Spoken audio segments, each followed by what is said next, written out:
उठ जा नालायक, सुबह के 8 बजने को है। तुझे एग्जाम नहीं देना क्या? थोड़ी देर और सोने दीजिए ना पापा। तू उठता है या फिर मैं तेरे ऊपर पानी फेंकूं? रोज गधों की तरह सोता रहता है, पेपर की कोई टेंशन ही नहीं है।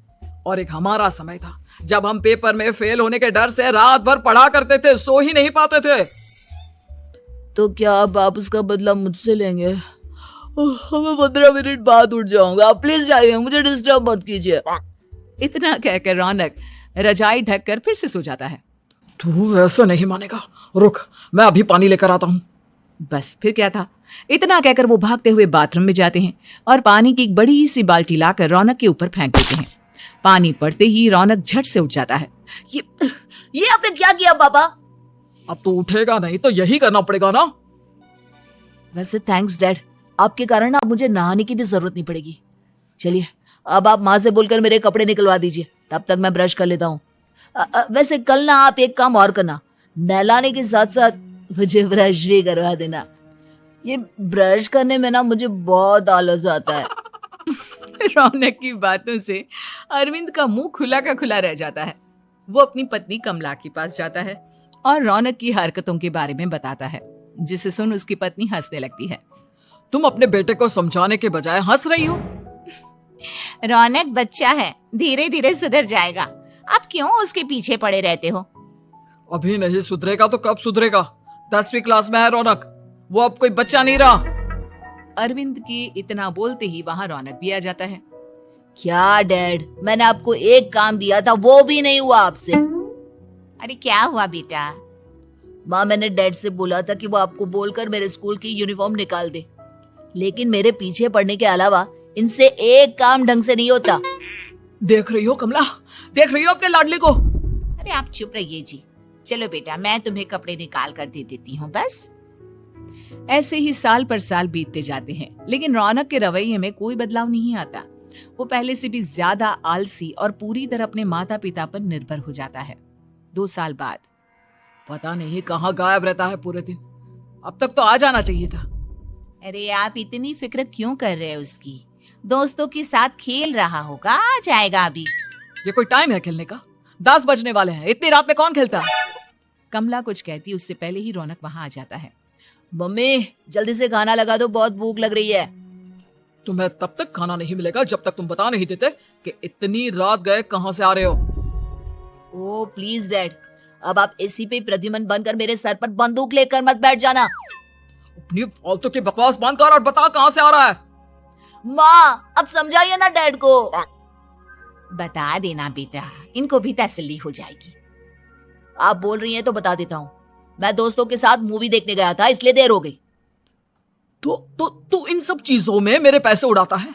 कभी 1 रुपया कमाने के बारे में सोचा है तूने? जब देखो हवा की तरह पैसे उड़ाता रहता है। माँ अब आप इन्हें चुप करा दीजिए, वरना ना मुझे गुस्सा आ जाएगा। अच्छा क्या कर लेगा? बता ना क्या कर लेगा तू?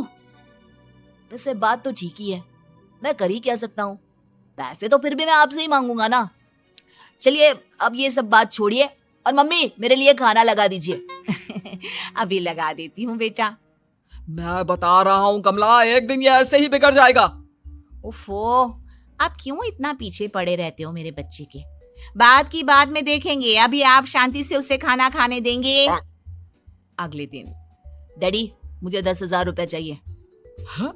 बिना सवाल किए कभी पैसे नहीं दे सकते क्या? जब तक तू बताएगा नहीं तुझे पैसे भी नहीं मिलेंगे। अरे अब आप अपने बेटे को पैसे भी नहीं दे सकते? नालायक, तेरी उम्र के लोग नौकरी करते हैं और एक तू है जो नौकरी करने का नाम ही नहीं लेता कभी। आप लोगों के होते हुए भला मैं नौकरी क्यों करूं? अरे हम कब तक पैसे देंगे तुझे? तुझे भी तो अपने पैरों पर खड़ा होना होगा ना।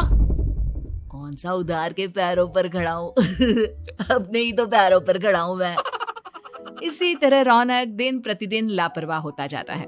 उसकी लापरवाही को देखते हुए अरविंद और कमला अपने बेटे की शादी कराने का फैसला लेते हैं और 1 महीने के अंदर अंदर ही रौनक की शादी मेघा नाम की लड़की से करा देते हैं। शादी के कुछ दिन बाद, रौनक मुझे एक अच्छी सी साड़ी चाहिए, आप ला दोगे ना? हाँ क्यों नहीं, कितने तक की आती है साड़ी? यही करीब 5,000 तक की। तुम चिंता मत करो, मैं आज ही डैडी से पैसे मांगकर तुम्हारे लिए साड़ी ले आऊंगा। आप कब तक ऐसे ही अपने पापा से पैसे मांगते रहेंगे? कोई अच्छी सी नौकरी क्यों नहीं कर लेते आप? अरे डैड के होते हुए मुझे नौकरी करने की जरूरत ही क्या है? पर आप ऐसे कब तक उनसे पैसे मांगते रहेंगे? कुछ आपको अपने दम पर भी तो करना होगा ना। अब तुम भी बाकी लोगों की तरह मुझे ज्ञान देना शुरू मत कर देना। साड़ी चाहिए ना तुम्हें, मिल जाएगी बस। इतना कहकर रौनक अपने पिता से पैसे मांगने चला जाता है। डैडी मुझे 5,000 रुपया चाहिए। अब 5,000 क्यों चाहिए तुझे? वो मेघा को साड़ी चाहिए थी। अरविंद आगे बिना कुछ कहे चुपचाप उसे पैसे निकाल कर दे देता है। कुछ दिन बाद तुम्हें नहीं लगता कमला, रौनक हम पर पहले से भी ज्यादा डिपेंड हो गया है? मुझे तो अब उसके भविष्य की चिंता होने लगी है। कल को हमें कुछ हो गया तो वो क्या करेगा? काश तुमने पहले ये इतना लापरवाह नहीं होता। तब मुझे कहाँ पता था कि मेरा लाड प्यार उसे इतना बिगाड़ देगा कि वो इस हद तक लापरवाह बन जाएगा। कोई बात नहीं, अभी भी देर नहीं हुई। मुझे पता है उसे कैसे सुधारा जा सकता है। कैसे? अरविंद कुछ कहता उससे पहले रौनक वहां आ जाता है और पैसों के लिए हाथ फैलाने लगता है। डैड, मैं और मेघा बाहर घूमने जाना चाहते हैं। अरे वाह, ये आज सूरज कहाँ से निकला है? Dad please. अच्छा चलो अब मुद्दे की बात करो। मुझे अब 25,000 चाहिए। अब तुम्हें 1 रुपया भी नहीं मिलने वाला। अगर तुम्हें पैसों की इतनी ही जरूरत है तो कोई ढंग की नौकरी कर लो। मम्मी आप कुछ कहिए ना डैड को। बेटा वो गलत क्या बोल रहे हैं? ये सब हम तेरे भले के लिए ही तो कर रहे हैं। मम्मा मैंने बताया ना आपको, मुझे नहीं करनी कोई जॉब वॉब। तो ठीक है, निकल जाओ हमारे घर से। तुम्हारे जैसे लोगों के लिए मैंने ये घर खड़ा नहीं किया है। जितना ये घर आपका है ना उतना ही मेरा भी है। मैं कहीं नहीं जाने वाला। जाना तो पड़ेगा ही तुझे, क्योंकि अब मैं तेरा कोई भी खर्चा नहीं उठाने वाला। ठीक है मत उठाइए मेरा खर्चा, मैं अपने दम पर भी जी सकता हूँ। तो बेशर्मों की तरह अब तक यहाँ क्यों खड़ा है? अपना सामान ले आओ, निकल जाए यहाँ से। रौनक पैर पटकते हुए वहां से चला जाता है। घर से निकालना जरूरी है क्या उसे? बिना पैसों के कौन रखेगा उसे किराए पर? अगर उसका भविष्य सुधारना है तो हमें अपने दिल पर पत्थर रखकर ये कदम उठाना ही होगा। दोनों बात कर रहे होते हैं कि रौनक अपनी पत्नी के साथ एक बड़ा सा बैग लेकर घर से निकल जाता है, लेकिन घर से बाहर उसे कोई भी मुफ्त में अपने घर किराए पर नहीं रखता। अंत में थक हार कर वो फिर से अपने घर चला जाता है। क्या हुआ? थोड़ी देर पहले तो दहाड़ते हुए घर से निकला था, अब क्या हुआ? नहीं रखा ना किसी ने तुझे किराए पर? डैड प्लीज, मैं कुछ दिनों में कोई अच्छी सी नौकरी शुरू कर दूंगा। आप तब तक तो हमें रख लीजिए प्लीज। सुबह से रात हो चुकी है लेकिन कोई हमें रखने को राजी नहीं है। अब आप ही बताइए, इतनी रात को मैं मेघा को लेकर कहाँ जाऊंगा? ठीक है, बहू की वजह से मैं तुझे घर पर रख रहा हूँ, लेकिन तू इस घर में एक बेटे की नहीं बल्कि एक किराएदार की हैसियत से रहेगा। 3 महीने है तेरे पास। इन 3 महीनों के अंदर अंदर मुझे तेरी पहली तनख्वाह हाथ में चाहिए, समझ गया? पक्का डैड, इन 3 महीनों के अंदर अंदर तो कोई बढ़िया सी नौकरी ढूंढ ही लूंगा मैं। ऐसे ही धीरे धीरे समय बीतने लगता है और अरविंद के दिए 3 महीनों में से 2 महीने बीत चुके होते हैं। पापा जी ने हमें 3 महीने दिए थे, जिसमें से 2 महीने तो बीत चुके हैं। अब ये आखिरी महीना बचा है। अरे तुम चिंता मत करो, लगी जाएगी। अच्छा, all the best. Raunak interview के लिए निकल जाता है, जिसके बाद शाम में रौनक घर आता है। कैसा गया इंटरव्यू? आपकी नौकरी लगी या नहीं? अरे पहले सांस तो ले लेने दो अच्छे से। बताइए ना, मुझसे तो जरा भी इंतजार नहीं हो रहा है। वो दरअसल बात यह है कि मेरी नौकरी तो लग चुकी है लेकिन पैसे बहुत कम है। कितने पैसे हैं? 15,000।